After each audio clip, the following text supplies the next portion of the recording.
فاتحة. صلی اللہ محمد. بسم اللہ الرحمن الرحیم. الحمد للہ رب العالمین الرحمن الرحیم مالک یوم الدین. ایاک نعبد وایاک نستعین صراط المستقیم صراط الذین انعمت علیہم غیر المغضوب علیہم ولا الضالین. صلی علی محمد وآل محمد. لا حول ولا قوة إلا بالله العلي العظيم. أعوذ بالله من الشيطان اللعين الرجيم. بسم الله الرحمن الرحيم. الحمد لله والصلاة والسلام على رسول الله وعلى آله آل الله لا سيما بقية الله ولعنة الله على أعدائهم أعداء الله من يومنا هذا إلى لقاء الله. أما بعد فقد قال الله فأقم وجهك للدين حنيفا فطرة الله التي فطر الناس عليها لا تبديل لخلق الله. صلوات پڑھیں گے محمد و آل محمد پر.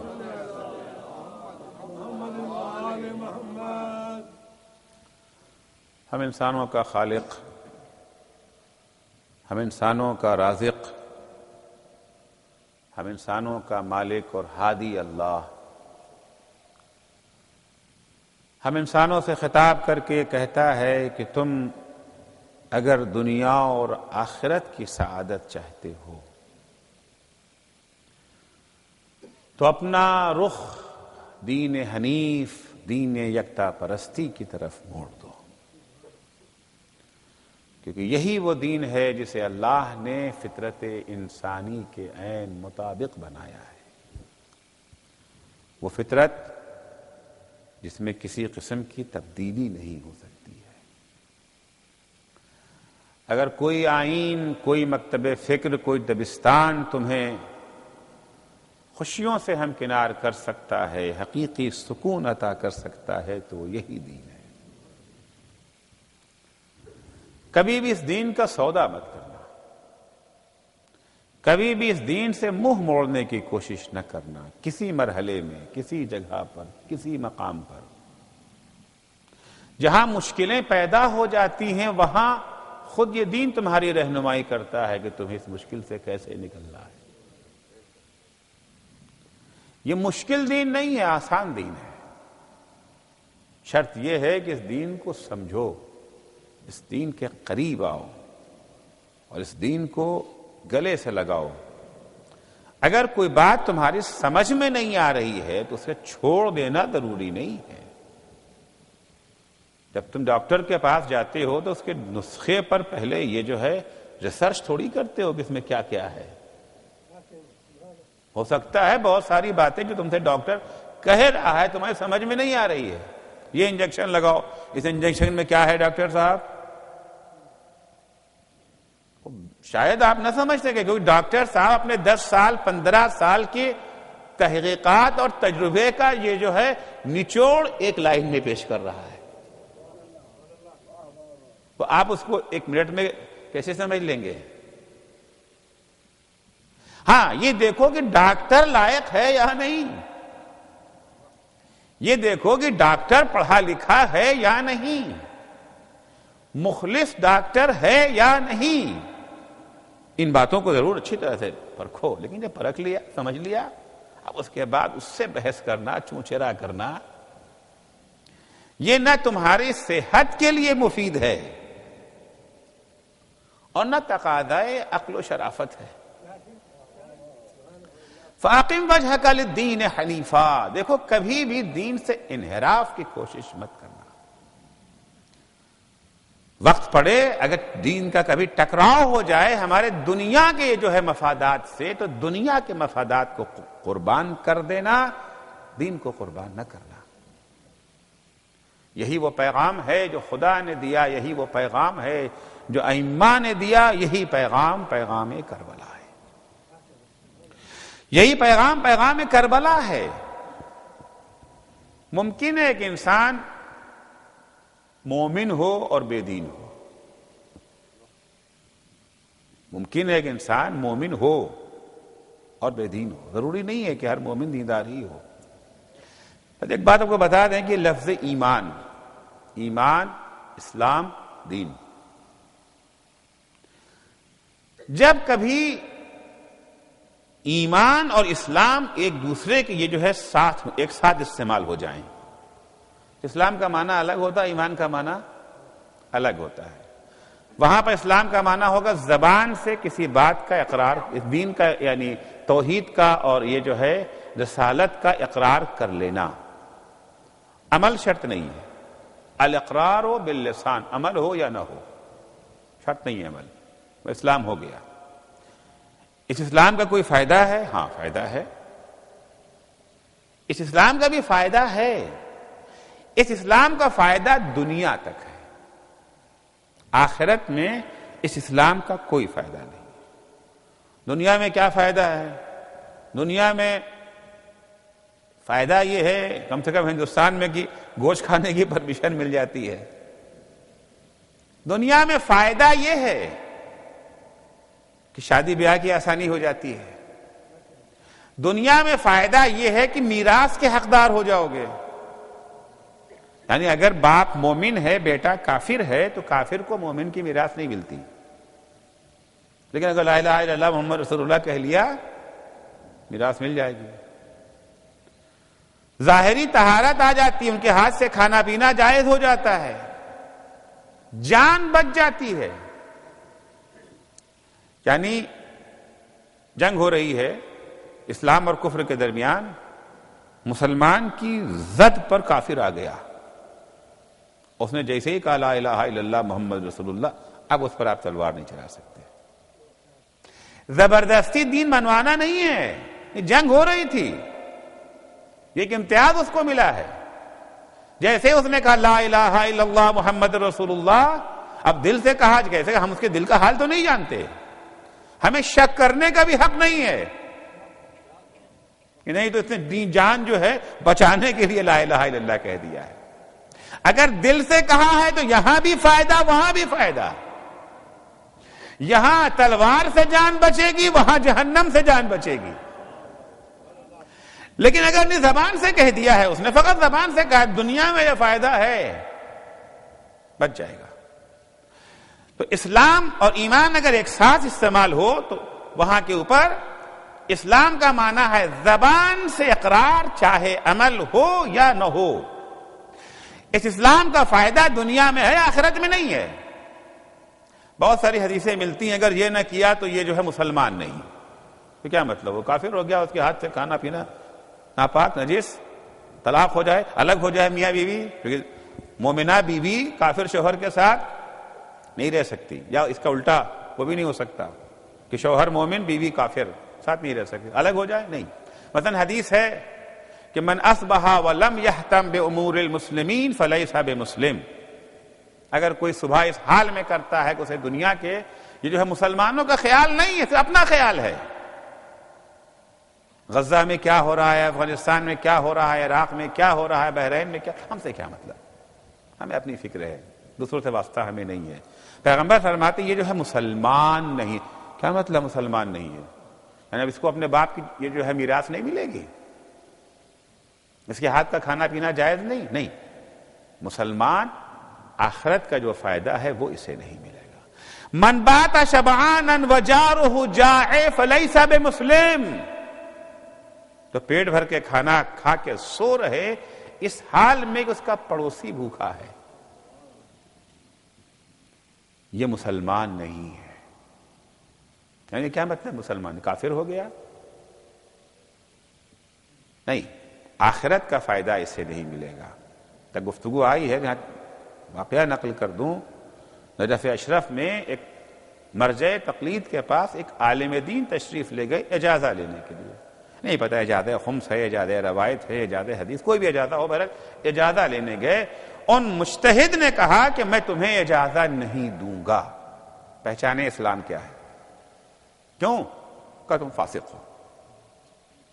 حضور کون سا گناہ کیا ہے آپ مجھے فاسق کہہ رہے ہیں؟ مجھے کون سا گناہ کیا ہے؟ شراب پیا ہے، چوری کیا ہے، کسی کا مال ہڑپ کیا ہے۔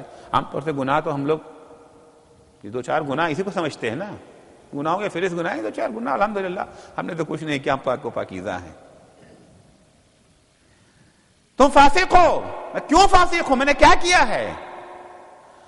کہ کل تمہارے محلے میں ایک شخص بھوک سے مر گیا، کہ خدا کی قسم مجھے خبر نہیں تھی کہ وہ بھوکا ہے، کہ جبھی تو میں تمہیں فاسق کہہ رہا ہوں۔ یہ کیسے ممکن ہے کہ ایک اللہ کا یہ جو ہے فرما بردار بندہ اسے اپنے محلے کی خبر نہ ہو؟ اس لیے میں تمہیں فاسق کہہ رہا ہوں۔ اگر تمہیں خبر ہوتی کہ وہ بھوکا ہے اور مدد نہ کرتے مر جاتا تو میں تمہیں کافر کہتا۔ کفر فقط لا الہ الا اللہ نہ کہنا کا نام نہیں ہے، میں تمہیں کافر کہتا۔ بہرحال تو جہاں جہاں اسلام اور ایمان ساتھ ساتھ آ جائیں تو اس کا معنی اسلام یعنی ظاہری اقرار، ایمان دل کے گہرائیوں میں اتر جائے، زبان سے اقرار ہو اور اعضاء و جوارح سے عمل انجام پائے۔ اگر اسلام اور ایمان ایک ساتھ استعمال ہوتے ہیں، لیکن اگر تنہا لفظ ایمان استعمال ہوا، تنہا لفظ اسلام، تو کہیں کے اوپر یہ اسلام ایمان کے معنی میں استعمال ہوتا ہے اور کہیں پر ایمان اسلام کے معنی میں استعمال ہو جاتا ہے۔ یعنی اگر اکیلا لفظ اسلام آیا ہے تو ممکن ہے اس سے مراد وہی ایمان ہو، یعنی دل سے اقرار، زبان سے اظہار اور عمل سے ثبوت دینا کہ ہم اس پر قائم ہیں۔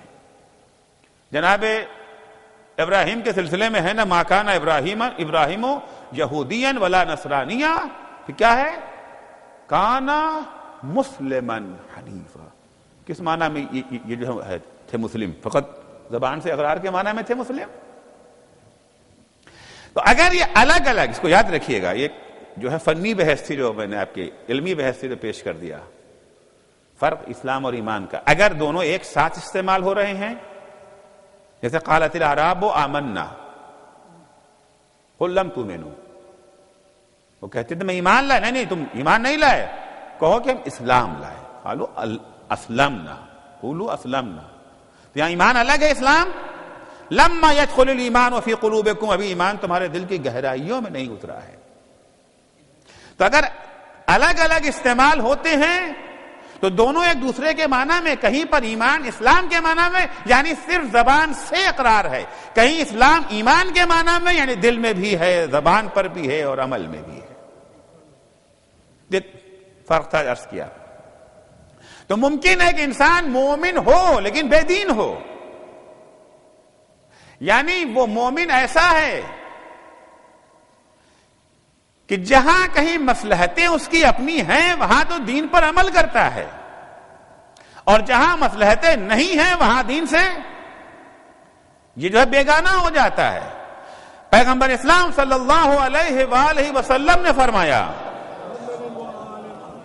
ان اللہ لیبغض المؤمن الضعیف، اللہ نفرت کرتا ہے کمزور مومن سے۔ کیا مطلب؟ جو مومن پہلوان ہے انہیں کو اللہ دوست رکھتا ہے، دبلا پتلا منحنی سا کوئی ہے بیچارہ تو ان کو اللہ دوست نہیں رکھتا۔ لوگوں نے پوچھا یا رسول اللہ مومن ضعیف سے کیا مراد ہے؟ یہ مومن ضعیف کسے کہتے ہیں؟ جنہیں اللہ دوست نہیں رکھتا، جن سے اللہ یہ جو ہے بغض رکھتا ہے، نفرت کرتا ہے اللہ ان سے۔ یہ کون ہے؟ فرمایا الذی لا دین لہ، یہ وہ مومن ہے جس کے پاس دین نہیں ہے، یعنی یہ وہ مومن ہے کہ جب دین اور دنیا میں ٹکراؤ ہونے لگتا ہے دنیا کو گلے سے لگا لیتا ہے، دین کو قربان کر دیتا ہے۔ دنیاوی لذتیں اس کی نگاہ میں زیادہ اہم ہیں اخروی لذتوں سے. 8 گھنٹہ کرکٹ بیٹھ کے دیکھ سکتا ہے, 8 منٹ کی نماز اس کی حلق سے نہیں اترتی.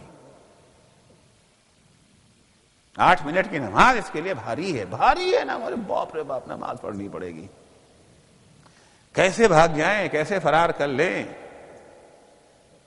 پوری اس بات کی کوشش ہے کہ اس کے مال میں سے کوئی ایک پیسہ لینے نہ پائے. اپنے مال کی حفاظت کا پورا خیال ہے. لیکن خمس اور یہ جو ہے زکوٰۃ کے نام پر جو اللہ نے ضعفاء اور فقراء کا اس کے مال میں حق رکھا ہے, اسے کوئی خیال نہیں ہے. اپنا مال نہ جانے پائے, اس کا تو اسے خیال ہے. اسے اس بات کا خیال ہے کہ کوئی اس سے دھوکہ نہ کرنے پائے, لیکن اسے اس بات کا احساس نہیں کہ وہ خدا سے دھوکہ کر رہا ہے. کچھ لوگ خدا سے دھوکہ کرتے ہیں. منافقین کی پہچان جو قرآن نے بیان کیا, ان المنافقین یخادعون اللہ وہو خادعهم یراؤون الناس اذا قاموا الى الصلاة قاموا کسالى یراؤون الناس ولا یذکرون اللہ الا قلیلا. یہ منافقین کی پہچان کی کچھ لوگ وہ ہیں جو اللہ سے دھوکہ کرتے ہیں, حالانکہ وہ خود دھوکہ کھا جاتے ہیں. اللہ سے دھوکہ کرتے ہیں, وہ خود دھوکہ کھا جاتے ہیں. ایک عالم دین تھے, کچھ یہ جو ہے بزنس مین اور تاجروں کے درمیان میں, دکانداروں کے درمیان گفتگو کر رہے تھے. کہنے لگے ہوشیار رہنا کہیں پردیسی تمہیں دھوکہ نہ دے دے. کہنا قبلہ کیا باتیں کر رہے, پردیسی ہمیں کیسے دھوکہ دے گا, ہم اسے دھوکہ دیتے ہیں. پردیسی آیا, اس کو تو مارکیٹ کا حال ہی نہیں معلوم یہاں کون سی چیز کتنے میں ہے. $5 کی ہے, 10 کی ہے, 20 کی ہے. ہاں رہنے والوں کو تو سب پتا ہے. پردیسی آیا تو آیا دکان کے اندر خریدنے کے لیے. وہ سمجھ لیتا ہے کہ امریکہ میں جو مال ملتا ہے حتماً بہت قیمتی ہوگا. یہ نہیں معلوم کہ سارے دنیا کا کوڑا کرکٹ بھی چلا گیا دکان کے اوپر. کتنے کا دیکھ لیا کہ پردیسی ہے, ان کا یہ جو ہے $100 جٹ سے نکال کے دے دیا. تو دھوکہ تو ہم دیں گے پردیسیوں کو, پردیسی کہاں سے ہمیں دھوکہ دے گا. عالم کہہ رہے ہوشیار رہنا پردیسی تمہیں دھوکہ نہ دے جائے. بولے کہ ہم اسے دھوکہ دیں گا, اسی لیے تو کہہ رہا ہوں, اسی لیے تو کہہ رہا ہوں کہ پردیسی تمہیں دھوکہ نہ دے جائے. کیونکہ تم نے آج $10 کی چیز $100 میں اس کے ہاتھ بیچ دیا, ایک دن قیامت کا بھی دن تو ہے, وہاں پکڑے جاؤ گے. وہاں پکڑے, تم نے اسے دھوکہ دیا تھا. $10 کا سامان 100 میں بیچا, 90 کا دھوکہ دے دیا. 90 لاؤ, وہاں پر ڈالر تو ہے نہیں دینے کے لیے. وہاں پہ ڈالر نہیں ہے مگر دینا تو ہے. حق ادا کیے بغیر آگے نہیں بڑھ سکتے. کیا دیں؟ ڈالر تو لے کر کے نہیں آئے ہیں یہاں پر, دیں گے کیا؟ نیک اعمال تو لے کے آئے ہو نا. 10 دن معصوم میں مجلسیں کی تھیں, امام حسین کا ماتم کیا تھا, روئے تھے, ثواب تھا نا اس کا, وہ ان کو دو. حج کرنے گئے تھے نا تم, حج کا ثواب ان کو دو. $7,000 خرچ کر کے ہم نے حج کیا تھا, وہ $7,000 والا حج ہم نے $90 میں دے دیا. دھوکہ کس نے کھایا, اس نے یا ہم نے؟ صلوات پڑھیں گے محمد و آل محمد پر. ان المنافقین جو خادعون اللہ وہو خادعهم, منافقین جو ہیں وہ اللہ کو دھوکہ دینے کی کوشش کرتے ہیں, حالانکہ وہ خود دھوکہ کھا جاتے ہیں. اللہ کو کیا دھوکہ دو گے تم؟ اپنے ہاتھ سے اپنے پیر میں کلہاڑی تم مار رہے ہو. نماز کے لیے جب کھڑے ہوتے ہیں تو کاہلی کے ساتھ, اذا قاموا الی الصلاۃ قاموا کسالی. 4 بجے 3 بجے رات میں سوئے ہیں, 5 بجے اٹھتے ہیں. اگر اٹھ گئے تو اٹھے نہیں تو بات ہی نہیں ہے. تو جمع ہی لیتے ہوئے بسم اللہ الرحمن الرحیم الحمدللہ رب العالمین, جمع ہی لیتے ہوئے بہت, اب اٹھیں گے نہیں. اٹھ گئے کہیں اگر, اچھا اور اگر جاب کے لیے گئے, جمع ہی وہاں پہ لیتے ہیں, کم سے کم یہاں پر نہیں لیتے نا.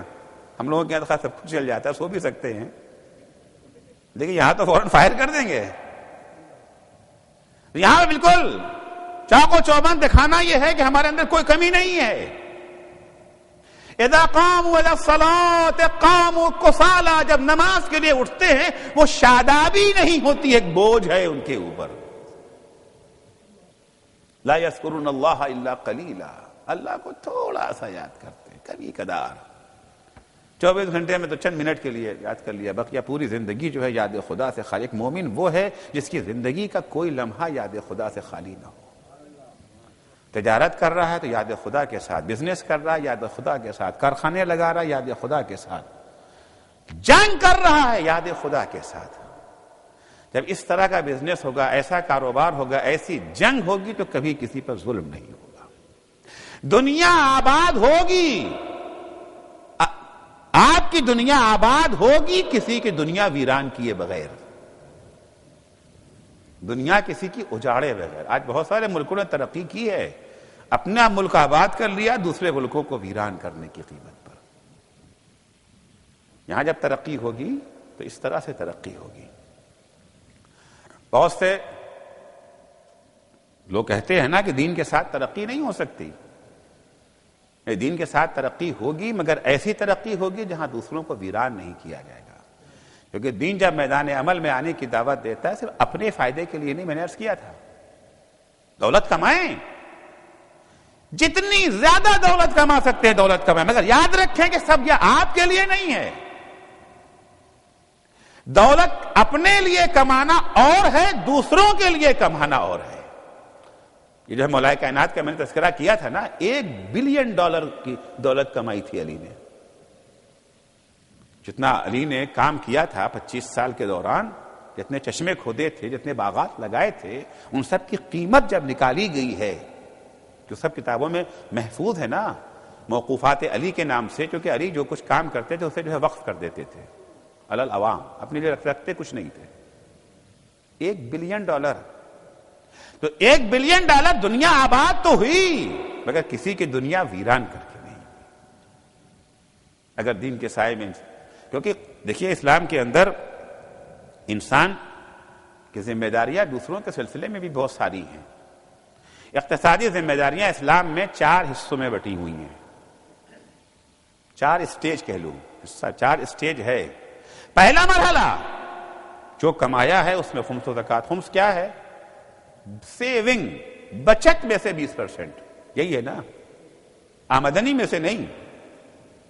کھایا پیا، زیارت کے لیے گئے، شادی بیاہ، بچوں کا تحفہ تحائف گفٹ سب کچھ دے دلانے کے بعد جو بچا اس میں سے 20% دینا ہے. یہی تو ہے نا خمس. تو پہلی اسٹیج، پہلا مرحلہ خمس ہے، زکوٰۃ ہے. دوسرا مرحلہ انفاق ہے. انفاق یہ جو ہے دوسرا مرحلہ. انفاق کیا چیز ہے؟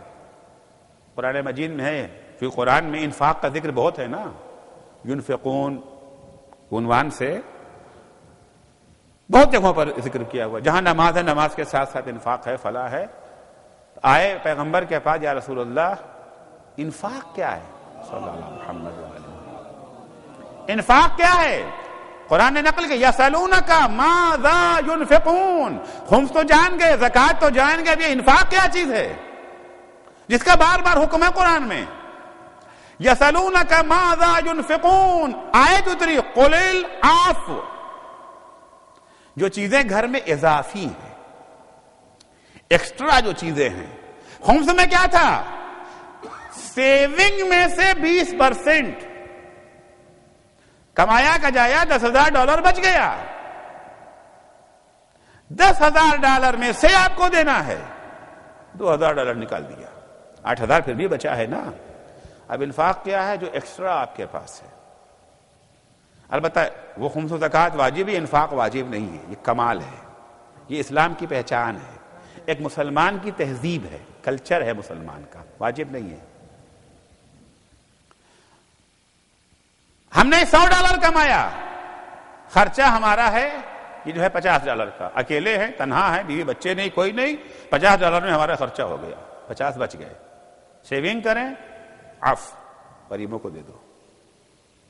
سیونگ نہیں ہے یہاں پر، یہ ہے انفاق. اس کے بعد تیسرا مرحلہ ہے تیسری اسٹیج اور ترقی ہو گئی، وہ ہے مواسات.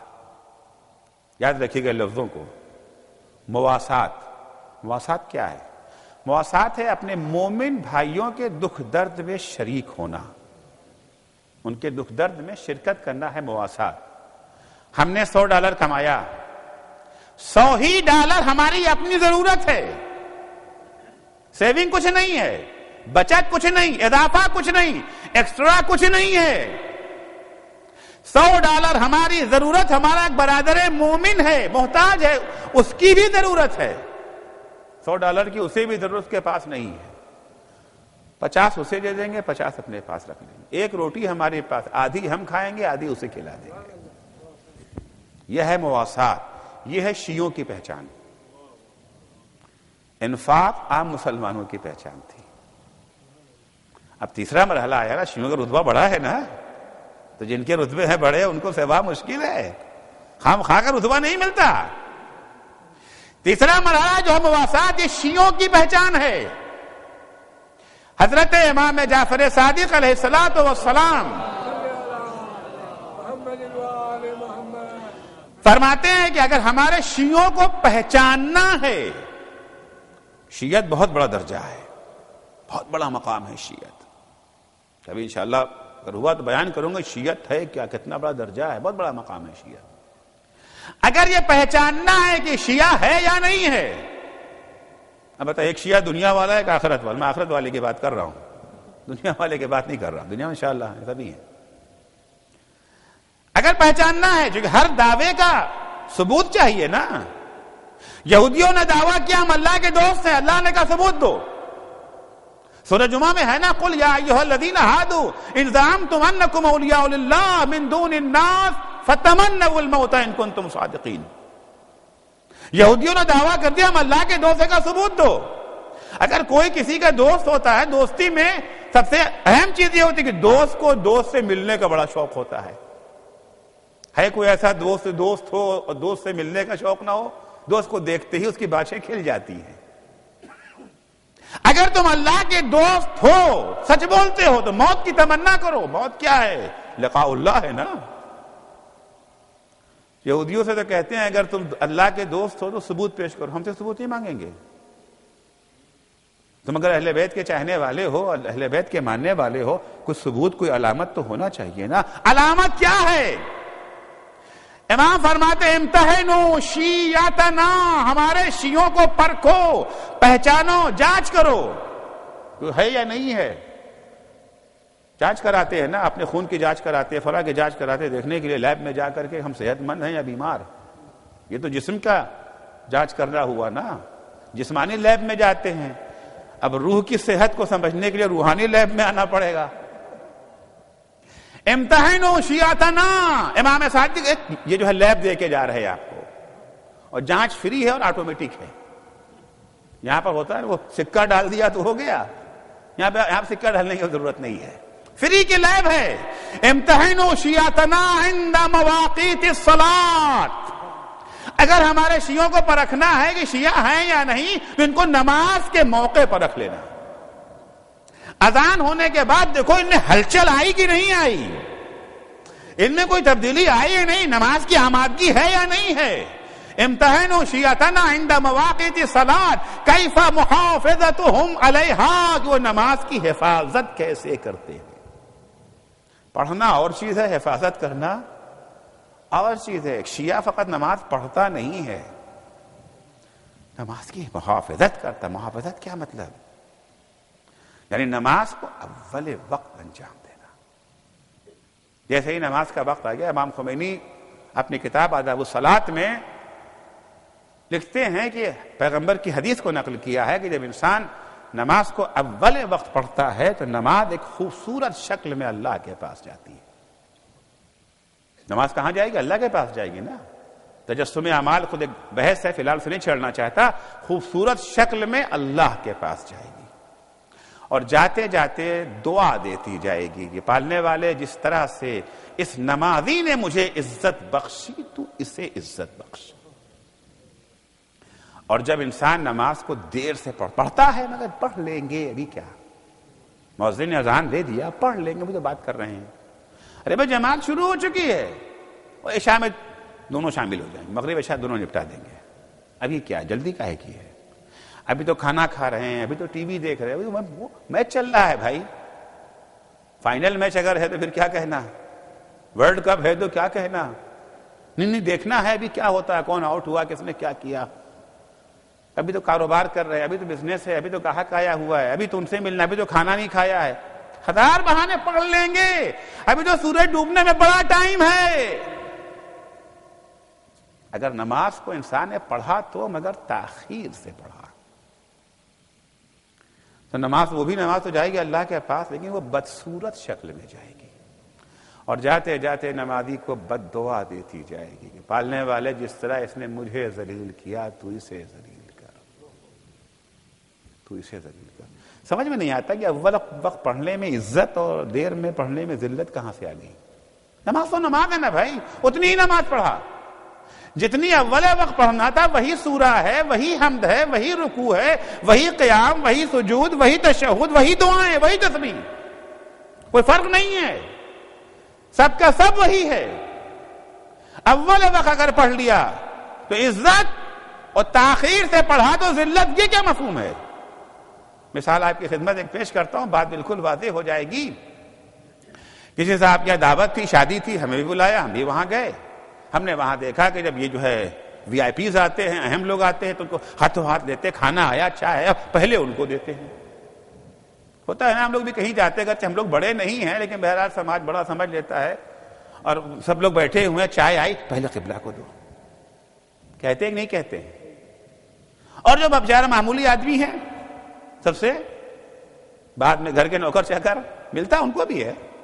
شادی میں گئے تھے، جو آیا اہم آدمی آیا، سب کو کھانا کھلایا جا رہا ہے. سب سے آخر میں ہم سے پوچھا، آپ نے کھانا کھایا؟ نہیں کہا نہیں. ارے ان کو کھانا تو بھائی، کھانا سب پورا ملا، نہ مقدار میں کمی، نہ یہ جو ہے کوالٹی میں کمی تھی. گرما گرم کھانا ملا، ساری چیزیں ملی. اب جو گھر واپس آئے، تیوریاں چڑھی ہوئی ہیں. کیا بات ہے بھائی، اب کبھی ان کے یہاں نہیں جائیں گے.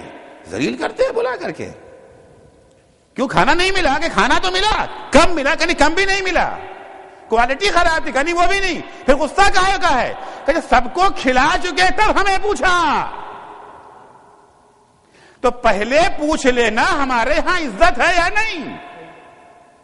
اور جب تاخیر سے پوچھے ذلت، سب سے پہلے پوچھا سب سے زیادہ عزت. ٹائم ہو گیا نماز کا، کاروبار چھوڑا، بزنس چھوڑا، دوستوں کو چھوڑا، ٹیلی فون میں کہا بعد میں بات کریں گے، سب کچھ کیا، چھوڑ کے کھڑے ہو گئے. اللہ اکبر. یعنی نماز کی عزت ہماری نگاہوں میں دوسری چیزوں سے زیادہ ہے. صلوات پڑھیں گے محمد و آل محمد پر. امتحنوا شیعتنا عند مواقیت الصلاۃ کیف محافظتهم علیہا. شیعوں کو پہچاننا ہے تو نماز کے موقع پہ پہچانو کہ دیکھو یہ کس طرح سے نماز کی حفاظت کرتے ہیں. پڑھ لینا کافی نہیں ہے. دوسری پہچان، 3 پہچان اس حدیث میں، اور بھی پہچانے ہیں لیکن 3 جو اس حدیث میں آئی ہیں. دوسری پہچان، وَإِلَىٰ أَسْرَارِنَا كَيْفَ حِفْظُهُمْ لَهَا عِنْدَ عَدُوِّنَا. دیکھو یہ ہماری تعلیمات، ہمارے اسرار کی حفاظت ہمارے دشمنوں کے درمیان کس طرح سے کرتے ہیں. اہل بیت کی تعلیمات کو ایک دفعہ عمل کرنا ہے دوستوں کے درمیان. دوستوں کے درمیان عمل کرنا تو آسان ہے، سب کر رہے ہیں. جو کام سب کرتے ہیں وہ آسان ہو جاتا ہے. سب پڑھ رہے ہیں، ہم نے بھی پڑھ لیا. سب روزہ ہم نے بھی رکھ لیا. سب کے ساتھ مشکل آسان ہو جاتی ہے. لیکن وہاں جہاں کوئی نہیں، اکیلے ہیں، معصوم سینٹر میں آئے، حجاب کر لیا. ان علاقوں میں گئے جہاں حجاب کرنے والوں کا مذاق اڑایا جاتا ہے، وہاں جا کے کیا کیا؟ اگر ہمارے شیعوں کو پہچان، دیکھو جب یہ ہمارے دشمنوں کے علاقے میں جاتے ہیں، وہاں جا کے ہماری تعلیمات کو زندہ رکھتے ہیں یا نہیں رکھتے ہیں. وہاں جا کے ہماری تعلیمات پہ عمل کر یا نہیں. ماحول دیکھ دیکھ کر کے کام کرتے ہیں. دینداروں کے ماحول میں جائیں گے ان کی جیسی، بے دینوں کے ماحول میں چلے جائیں گے تو ان کے جیسے. ہمارے شیعہ عمل کرنے میں بہانہ نہیں لاتے ہیں. بھائی کیا کریں، ہم اس ماحول میں رہتے ہیں.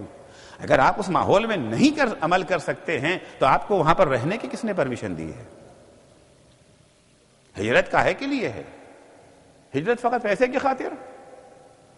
انڈیا چھوڑ کر کے امریکہ آ سکتے ہیں، پاکستان چھوڑ کے امریکہ آ سکتے ہیں، کاہے کے لیے؟ ٹھیک ہے، اس کے لیے ہجرت منع نہیں ہے، لیکن اگر کسی ماحول میں اپنے دین پہ عمل نہیں کر سکتے وہاں رہنا جائز نہیں ہے. وہاں سے ہٹو، جہاں ممکن ہو سکے، جہاں تک ممکن ہو سکے وہاں تک جاؤ. حدیث ہے کہ من فرّ بدینہ ولو شبرا من الارض کان رفیق محمد و ابراہیم فی الجنہ. جو اپنے دین کی حفاظت کے لیے ایک جگہ سے دوسری جگہ ہجرت کرتا ہے، بولو ایک بالشت. اس محلے سے اٹھ کے اس محلے میں آ جاتے ہیں. اس ملک سے چھوٹ نکل کے اس ملک میں جانا ممکن نہیں ہے، وہ جو ہے ویزا نہیں دیں گے، رہنے نہیں دیں گے، وہ نہیں آ سکتے اس ماحول میں جو کہ بڑا دیندار ماحول ہے. لیکن اس محلے سے نکل کے اس محلے میں تو آ سکتے ہیں نا. یہ اس محلہ چھوڑ کے اس محلے میں جاتے ہیں، وہاں کے اسکول زیادہ اچھے ہیں، جاتے ہیں کہ نہیں جاتے ہیں؟ تو کبھی اس لیے بھی چھوڑ کر کیا ہے کہ وہاں کا دینی ماحول خراب ہے، یہاں کا دینی ماحول اچھا ہے. من فرّ بدینہ، جو اپنے دین کی حفاظت کے لیے ہجرت کرتا ہے، ولو شبرا من الارض، وہ ایک بار جتنا امکان میں ہے ہمارے وطن، ملک چھوڑ کے جانا ممکن نہیں ہے. محلہ تو چھوڑ کے جا سکتے ہیں، ایک گلی کو چھوڑ کے دوسری گلی، اس گلی کے بچے اچھے نہیں، اس گلی کے بچے اچھے ہیں. اس گلی میں بچے ہمارے رہیں گے تو بہک جائیں گے، اس گلی میں بچے رہیں گے تو نہیں بہکیں گے. اجر معلوم ہے کیا ہے؟ وہ جنت میں محمد اور ابراہیم علیہ السلام کا ہمراہ ہوگا. ان کے پہلو میں اسے گھر ملے گا. بڑوں کے بغل میں رہنے کا شوق ہے نا، فخر سے کہتے ہیں نا میرا گھر معلوم ہے وہیں پر ہے. یہاں پر گھر کہاں ملے گا تمہیں؟ ان کی جگہ پہ ملے گا. تیسری پہچان جو امام جعفر صادق علیہ الصلوۃ والسلام نے بیان فرمائی ہے، تیسری پہچان، وَإِلَىٰ أَمْوَالِهِمْ كَيْفَ مُوَاسَاتُهُمْ لِإِخْوَانِهِمْ فِي مَعِدِهِمْ. دیکھو ان کے ہاتھوں میں جو پیسہ ہے، کتنی کی بحث نہیں ہے کہ $100 ہے کہ 1000 ہے کہ لاکھ ہے کہ کروڑ ہے. یہ نہ کرے ہمارے پاس کیا ہے، 1000 2000 والوں کی بات تھوڑی ہو رہی ہے، کروڑوں والی کی ہے. نہیں، آپ کے پاس $10 بھی ہے. وَإِلَىٰ أَمْوَالِهِمْ، مال کی مقدار نہیں، اغنیاء نہیں کہا ہے کہ مالداروں کی بات. وَإِلَىٰ أَمْوَالِهِمْ، دیکھو جو ان کے ہاتھ میں پیسہ ہے وہ اپنے بھائیوں کو اس پیسے میں شریک کرتے ہیں یا نہیں؟ شریک کرتے ہیں یا نہیں کرتے ہیں؟ اگر یہ چیزیں ان کے ہاں پائی جاتی ہے، نہیں، یہ نہیں ہو سکتا ہے کہ ہمارے پاس تو پیسہ ہے، ہمارے پاس جاب ہے، ہمارے دوسرے بھائی کی جاب چھوٹ گئی ہے. جاب چھوٹ جانے کا کیا درد ہوتا ہے آپ لوگوں سے بہتر کون جانے گا. ہمارے ہندوستان وغیرہ میں، پاکستان میں اگر جاب چھوٹ بھی ہے تو 4 مہینہ تو اتنا خاص اثر، چونکہ اتنی سیونگ رکھتے ہیں وہ. مگر یہاں تو ساری زندگی ادھار کی ہے. بڑا خوبصورت مکان ہے مگر ادھار کا، بڑی اچھی گاڑی ہے مگر ادھار کی. سب کچھ ساری زندگی جہاں ادھار ہی کی ہے نا. چمک دمک بہت ہے، کھوکھلی ہے، بے دم ہے. مارگیج نہ دیا اگر مکان کا تو کہاں جائے گا مکان؟ بینک والے لے جائیں گے، اور مارگیج کہاں سے دیں گے؟ جاب ہے، تنخواہ ملے گی جبھی تو. تو یہاں پر جاب چھن جانے کا درد سب سے زیادہ ہے. اس کے بعد جاب نہیں ہے، ہمارے پاس جاب ہے. کبھی پوچھا فون کر کے؟ کبھی گئے اس کے ہاں، حالات کو معلوم کیا، ہیلپ کیا، اس کی مدد کیا؟ بھائی تمہارا گزارا کیسے ہو رہا ہے؟ بچے کیسے پل رہے ہیں تمہارے؟ ایک شیعہ دوسرے شیعہ سے غافل نہیں ہو سکتا. ایک شیعہ دوسرے شیعہ سے بے خبر نہیں ہو سکتا. پاکستان میں دھماکوں کو مر گئے تو مر گئے، یہاں آ کے تھوڑا سا فاتحہ پڑھ لیں گے، تھوڑا زندہ باد مردہ باد کر لیں گے، پھر چھٹی. وہ ان کا خاندان کیسے پل رہا ہے؟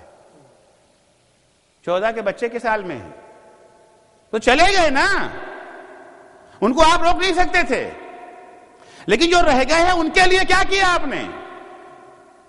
فقط ایک سورہ فاتحہ، کام چل گیا. تھوڑا سا غصے کا اظہار کر لیا، وہ پتہ نہیں وہ اپلیکیشن یہاں وہاں بھیج دیا، تو ٹھیک ہے وہ تو کرنا ہی چاہیے، ذمہ داری ختم ہو گئی آپ کی. مواسات یعنی ان کے دکھ درد میں شریک رہنا. چوتھا مرحلہ ہے ایثار کا.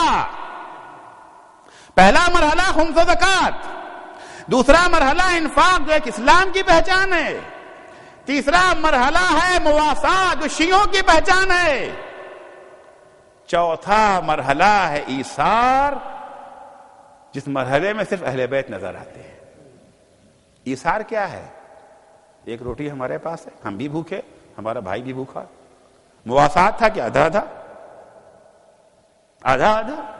انفاق دو تھی، ہماری ضرورت ایک ہے، ایک بچ گئی تھی، ان کو دے دیں گے. ایثار کیا ہے؟ ایک ہی روٹی ہے. ایثار یہ ہے کہ تم کھا لو، ہم نہ کھائیں گے. اپنے اوپر دوسرے کو یہ جو ہے مقدم رکھنا. وَيُؤْثِرُونَ عَلَىٰ أَنفُسِهِمْ وَلَوْ كَانَ بِهِمْ خَصَاصَةٌ. وہ دوسروں کو اپنے اوپر جو ہے مقدم رکھتے ہیں، ہر چند انہیں خود اس کی ضرورت ہے. یہ نمونہ اگر کہیں ملے گا تو اہل بیت کے ہاں ملے گا. مدینہ ہے، پیغمبر اسلام صلی اللہ علیہ وآلہ وسلم کی مسجد ہے. ایک شخص آتا ہے اور آنے کے بعد کھڑا ہو جاتا ہے، یا رسول اللہ میں پردیسی ہوں، نہ میرے پاس رہنے کے لیے گھر ہے، نہ کھانے کے لیے پیسہ ہے. مولا کائنات نے وہ پیغمبر نے فرمایا کون ہے جو اسے آج کی شب اپنا مہمان بنا دے؟ کون ہے؟ ایک ہی تو تھا، ہمیشہ کون کے جواب میں کہتا تھا میں. جب کبھی پیغمبر نے کہا کون، ایک شخصیت تھی، چاہے وہ جنگ میں ہو، چاہے یہ جو ہے بزم میں ہو یا رزم میں ہو، ایک ہی تھا. مولا علی کھڑے ہو گئے، میں. کیوں؟ ان کے پاس پیسہ بہت ہے کیا؟ کیپٹلسٹ ہیں، بہت سرمایہ ہے ان کے پاس؟ نہیں، ضروری نہیں، شاید گھر میں کھانا بھی نہ ہو. کیوں چلے آتے ہیں سائل ایک فاقہ کش کے گھر؟ کیوں چلے آتے ہیں سائل ایک فاقہ کش کے گھر؟ کیا مدینے بھر میں دروازہ کھلا کوئی نہ تھا؟ پھر شاعر جواب دیتا ہے، اے روایت کے اسیرو لو درایت کی دلیل، سب غنی تھے نام کے حاجت روا کوئی نہ تھا. مولا کھڑے ہو، یا رسول اللہ میں لے کے چلے. یہاں سے عظمت فاطمہ زہرا سلام اللہ علیہا بھی سمجھ میں آتی ہے. رات میں گھر مہمان لے کے جا رہے ہیں، پوچھ لیا ہے گھر سے کیا ہوگا؟ بڑا اعتماد ہے، بڑا بھروسہ ہے. دونوں کا مزاج ایک ہے نا. ناممکن ہے کہ علی لے کے جائے اور بیوی کو اعتراض ہو جائے. گھر لے کے پہنچے، فاطمہ مہمان لایا ہوں، کیا ہے گھر میں کھانے کے لیے؟ آج کا دور تو ہے نا کہ فریج ہے، فریزر ہے، سب کچھ ہے، 6 مہینے کا کھانا کم سے کم رکھا ہی ہوا ہے. وہ دور نہیں ہے. اچانک مہمان لے کر کیا گئے ہیں، وہ بھی یہ گھر جہاں عام طور سے فاقہی کی خبر آتی ہے. فاطمہ کچھ گھر میں ہے، بی بی ایک کاسا لائیں کا یہ ہے، کھانا دکھا دیا، تھوڑا سا کھانا ہے، نہ ابھی حسنین نے کھایا ہے نہ میں نے کھایا، آپ تو ابھی چلے ہی آ رہے ہیں. اتنا کھانا ہے کہ ایک آدمی کھا سکتا ہے. بی بی فرماتی ہیں کوئی بات نہیں، آپ مہمان کے ساتھ بیٹھ جائیے، میں بھی نہیں کھاؤں گا، بچوں کو بھی بہلا پھسلا کے سلا دوں گی، کھانا آپ انہیں کھلا دیجیے. مولا علی نے کھانا دیکھا، کھانا اتنا ہی ہے کہ ایک آدمی کھا سکتا ہے، 2 آدمی کا پیٹ نہیں بھر سکتا. اچھا اگر علی کھانا مہمان کے آگے رکھ دیں، دیکھیں اسلام فقط جسمانی پیٹ نہیں بھرتا، جسم کا پیٹ بھی بھرتا ہے، روح کا پیٹ بھی بھرتا ہے. اگر علی اس کے آگے لا کے رکھ دے کھاؤ تو اس کو احساس تو ہوگا نا. ایک صلوات پڑھیں محمد و آل محمد پر.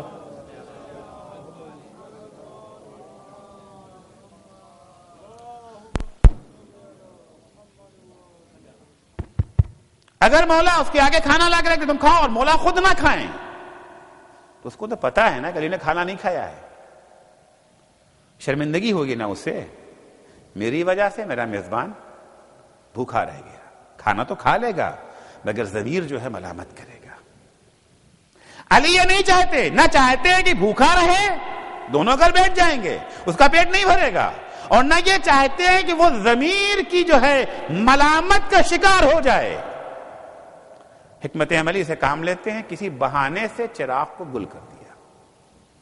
یہ چراغ فقط کربلا میں گل نہیں ہوا ہے، کسی بہانے سے چراغ کو گل کر دیا، بجھا دیا چراغ کو، اور معصومہ کو لا کے دیا کہ دیکھو اس وقت تک اسے جلا کے مت دینا جب تک دسترخوان اٹھ نہ جائے. مولا علی کاسا لائے، جس میں کھانا تھا اس کو اس کے آگے رکھ دیا، اور ایک خالی کاسا اپنے آگے رکھ لیا. اس سے کہا بسم اللہ. مولا بھی کاسے میں ہاتھ ڈالتے ہیں، ہاتھ کو دہن کی طرف لے جاتے ہیں، ہاتھ ڈالتے، وہ یہی سمجھ، کھانا روشنی اتنی نہیں ہے کہ پتا چل سکے کہ اس میں کچھ ہے یا نہیں. وہ سمجھ رہا ہے کہ مولا کھانا کھا رہا ہے، وہ بھی کھانا کھا رہا ہے آرام سے، مطمئن، کوئی شرمندگی اسے نہیں ہے، آرام سے کھانا کھا رہا ہے. کھانا کھا چکا، دسترخوان اٹھ گیا، بی بی نے چراغ جلا کے دیا، ادھر چراغ جلا، ادھر دروازے پر دق الباب ہو رہا ہے. مولا دروازے پہ آئے، کون؟ دیکھا رسول خدا کھڑے ہیں. یا اللہ کے رسول کیسے آنا ہوا؟ علی یہ بتاؤ آج شب اس گھر میں کیا ہو رہا ہے؟ ارے ابھی ابھی جبرائیل آئے ہیں، یہ آیت لے کر کے آئے ہیں، وَيُؤْثِرُونَ عَلَىٰ أَنفُسِهِمْ وَلَوْ كَانَ بِهِمْ خَصَاصَةٌ. صلوات پڑھیں گے محمد و آل محمد پر. کچھ ایسے بندے ہیں جو دوسروں کو اپنے اوپر جو ہے مقدم رکھتے ہیں، حالانکہ خود انہیں اس کی ضرورت. یہ آیت مولا کی شان میں نازل ہوئی، وَيُؤْثِرُونَ عَلَىٰ أَنفُسِهِمْ وَلَوْ كَانَ بِهِمْ خَصَاصَةٌ. تو یہ ایثار، ایک مسلمان کی ذمہ داری صرف اپنی ذات تک ختم نہیں ہو جاتی ہے. یہی ایثار اور قربانی کا سبق تھا جو کربلا تک کام آیا، جو کربلا تک کام آیا. حسین کو کیا پڑی تھی؟ ان کا خاندان ماشاءاللہ سب دیندار خاندان، بچے سب دیندار، سب نمازی، سب روزے دار، سب پرہیزگار، گناہوں سے دور. انہیں کیا پڑی تھی؟ حسین یہ دیکھ رہے تھے اگر ہم نے کربلا میں آ کر کے اپنی قربانی نہ پیش کی تو دوسروں کا دین نہ بچے گا. ہمیں صرف اپنے دین کی فکر نہیں، ہمیں دوسروں کے دین کو بھی دیکھنا ہے. یہی وہ جذبہ تھا جسے لے کر کے حسین ابن علی کربلا میں آ گئے، اور آنے کے بعد سب کچھ حسین نے قربان کر دیا. اعزہ کو قربان کیا، قربا کو قربان کیا، کڑیل جوان بیٹے کو قربان کیا، ننھے شیرخوار کو قربان کیا، یہاں تک کہ اپنے کنبے کی اسیری کو بھی قربان کر دیا. اسیری کے لیے بھی حسین تیار ہو گئے. عزیزو، 10 محرم تمام ہو گئی. جس کرب میں، جس یہ جو ہے مصیبت میں اہل بیت نے یہ رات گزاری ہے، شب 11، جب 11ویں کی صبح نمودار ہوئی ہے، عمر سعد نے اپنے نجس لاشوں کو پہلے دفن کیا، اور پاک و پاکیزہ لاشیں زمین گھر میں کربلا پر بغیر غسل و کفن پڑے رہے. اس کے بعد آگے خبر دی جاتی ہے کہ تمہیں اسیر کر لیا گیا ہے، تمہیں کوفہ چلنا ہے. اونٹ لائے جاتے ہیں، بیویاں سوار ہونا چاہتی ہیں. عزیزو، ایک سفر تھا نا 28 رجب کا، کس شان سے یہ قافلہ مدینے سے چلا تھا، بیویاں کس شان سے سوار ہوئی تھی. کوئی محمل کا پردہ اٹھاتا تھا، کوئی جوتیاں سنبھالتا تھا، کوئی بازو پکڑ کر کے سوار کرتا تھا. کبھی قاسم آگے بڑھتے تھے، کبھی اونو محمد آگے بڑھتے تھے، کبھی علی اکبر آگے بڑھتے تھے، کبھی عباس. ایک شان تھی بیویوں کی جب وہ سوار ہو کر کے مدینے سے چلی ہیں. اب دوسرا سفر ہو رہا ہے، کربلا سے جا رہی ہیں. اونٹ تو ہیں مگر ان پر ہماریاں نہیں ہیں، ان پر محملیں نہیں ہیں، ان پر کجاوا نہیں ہے. بے کجاوا بے محمل اونٹوں پر بیویوں کو سوار ہونا ہے. سوار کون کرے؟ سوار کون کرے؟ بیویوں کا دل بھر آیا. ایک دفعہ زینب آگے بڑھتی ہے، بیویوں اگر عباس نہیں تو کیا ہوا؟ عباس کی بہن تو موجود ہے، اکبر نہیں، اکبر کی پھوپھی موجود ہے. بیویوں ہم تمہیں سوار کریں گے. ایک ایک بیوی کو جناب زینب نے سوار کر دیا. اب فضہ رہ گئی ہے اور زینب رہ گئی ہے. فضہ کہتی بیوی آپ سوار ہو جائیے، میں آپ کو سوار کروں گی. زینب کہتی ہے نہیں فضہ، نہیں میں تمہیں بھی سوار کروں گی. فضہ نہیں مان رہے ہیں، کہتی ہے فضہ تجھے ماں زہرا کی قسم ہے. زینب نے فضہ کو بھی سوار کر دیا. اب کون ہے جو زینب کو سوار کرے؟ دل بھر آیا. ایک دفعہ فرات کا رخ کیا بھیا عباس. میدان کربلا کا رخ کیا بیٹا علی اکبر. ارے پھوپھی کو بڑی شان سے لائے تھے, بیٹا پھوپھی جا رہی ہے. اجرکم علی اللہ. کسی طریقے سے زینب سوار ہو جاتی ہیں. قافلہ چلا, قافلے کو اس راستے سے لے جایا گیا جہاں شہداء کے بے گور و کفن جنازے پڑے تھے. جیسے بیویوں کی نظر اپنے شہیدوں پر پڑی ہے, ایک ایک بیوی نے اپنے اپنے شہید کے اوپر گرا دیا. کوئی علی اکبر کے لاشے پر, کوئی قاسم کے لاشے پر. عزیزو زینب اپنے بھیا حسین کے لاشے پر ہے. بھیا سے لپٹ جاتی ہے زینب. بے ابی العطشان حتی قضا, بے ابی المظلوم حتی مضا. ارے میرا باپ قربان ہو جائے اس پیاسے پر جو دنیا سے پیاسا چلا گیا. جناب زینب اپنے بھیا سے لپٹی ہوئی بین کر رہی ہیں کہ اچانک ان کی نگاہ امام سجاد پہ پڑ گئی. زینب نے کیا دیکھا کہ سید سجاد کا بڑا عجیب عالم ہے, نزدیک ہے کہ روح بدن کو چھوڑ دے گی, روح بدن سے پرواز کر جائے گی. بھیا کے جنازے کو چھوڑا, بھتیجے کے پاس آئی. بیٹا سجاد میں یہ کیا منظر دیکھ رہی ہوں؟ امام سجاد کہتے ہیں پھوپھی اماں آخر وہ بیٹا کیا کرے جس کے بابا کا جنازہ بے غسل و کفن پڑا ہو, اور بیٹا اتنا مجبور ہے کہ اپنے بابا کو غسل بھی نہیں دے سکتا. ارے ہاتھوں میں ہتھکڑی ہے, پیروں میں بیڑیا ہے, گلے میں خاردار توق. جناب زینب کہتی ہے بیٹا اپنے دل کو سنبھالو. صحیح ہے کہ تمہارے بابا کو غسل و کفن نہ ملا, لیکن بیٹا فکر نہ کرو, میں نے نانا سے سنا ہے ارے تمہارے بابا کا عظیم الشان روزہ بنے گا. اطراف و اکناف سے چاہنے والے آئیں گے اور آگے تمہارے بابا کو سلام کریں گے. الا لعنت اللہ وعلی قوم الظالمین وسيعلم الذین ظلموا أي منقلب ينقلبون. بار الہ واسطہ ہے محمد والے محمد کا, ہماری اس مختصر سی عبادت کو قبول فرما. پالنے والے صدقے میں اہل بیت اطہار کے ہمیں مومن دیدار بنا دے. بار الہ تجھے واسطہ ہے محمد والے محمد کا, جو بیمار ہے انہیں شفائے کاملہ عنایت فرما, جو مقروض ہیں ان کے قرضوں کو ادا فرما, جو پریشان حال ہے ان کی پریشانیوں کو دور فرما. بار الہ صدقے میں اہل بیت اطہار کے جو بے اولاد ہیں انہیں نیک اور صالح اولاد عنایت فرما. جو صاحب اولاد ہیں انہیں اپنی اولاد کی دینی تعلیم و تربیت کی توفیق کا رحمت فرما. جو بے روزگار ہیں انہیں پاکیزہ اور حلال روزگار عنایت فرما. جو با روزگار ہیں انہیں اپنے بے روزگار بھائیوں کی خبرگیری کی توفیق عنایت فرما.